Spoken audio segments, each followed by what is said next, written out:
What up, folks? I'm back once again doing another video game review.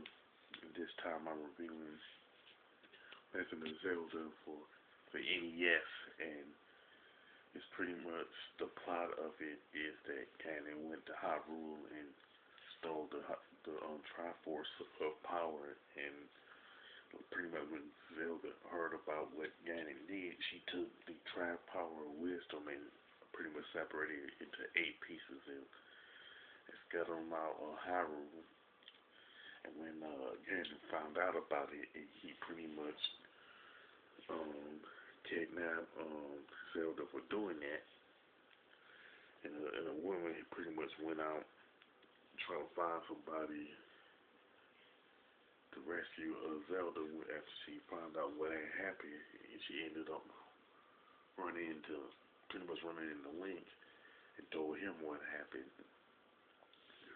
Now he's on the mission of rescuing Zelda from Ganon and getting the Triforce of Wisdom. And the plot is pretty simple, but I'm just gonna get into the rest of the game about that. How Zelda is pretty much an adventure game with a bird's eye view perspective, and it has pretty much one of the first non-linear games where you can find a particular like item or defeat a particular boss to progress further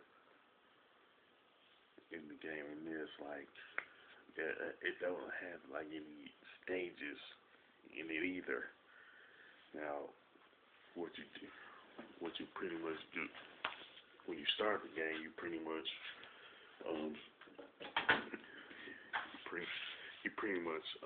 start out unarmed, and you go to this underground cave to get the sword. And once you get the sword, you're on your way to start the game, to really play the game. You know, one thing about Zelda, you pretty much you're able to get different like weapons. You can get like bombs, bow and arrows, stuff like that. But you pretty much have to buy them through by getting rubies to purchase them with. And the prices of everything does vary, but it's not that big of a deal though. You know. So and there's a lot of weapons that you will get pretty much. Like, and once you like get them, you can use them for different in different areas. And there's a lot of enemies in Zelda that has pretty much unusual names. Like one enemy is called the Like. So I was like, why a name like that for? But anyway, you do have to go to underground castles to find the boss, to fight the bosses. And once you defeat them, you get like a part of the Triforce of Wisdom. Until you like meet up with Ganon and face off against him in the final battle of the game. Now with the graphics and design of the game, it's pretty excellent, and it has a good color palette and sprites to it. You know, and the gameplay is pretty simple, but it is good nonetheless, and it is pretty easy to pick up. And the soundtrack, it is pretty good. I would say it's the best aspect of Legend of Zelda, and it definitely is one of the best soundtracks that you'll find for any NES game that was released. I would say pretty much top 10, no doubt.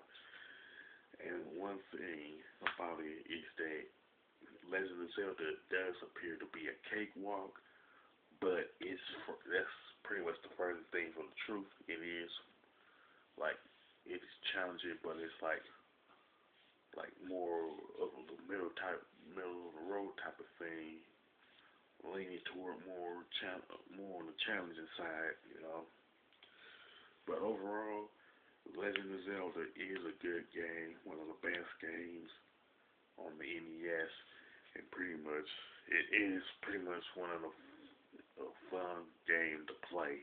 And even though I'm not a big time Zelda fan, but I would definitely recommend it for anybody who wants to play an old school game on the NES. In fact, I will say that Legend of Zelda is one of the games that you will find on that new mini NES. Some you complain about the mini NES one, but it is, if you want to play some classic games on that one of the games I would definitely start with is Legend of Zelda, along with like Super Mario Brothers and Metroid and stuff like that. But anyway, as far as the score is concerned, I would definitely give Legend of Zelda on the NES, and then it is good. You know, it's definitely a must-have if you go out and get the actual NES. With that being said, if Legend of Zelda is your favorite game of all time, you can mention it in the comment section. If you like this video review, don't hesitate to thumbs it up. And don't forget to subscribe. This is your boy Big Metroid Fan 12 signing off.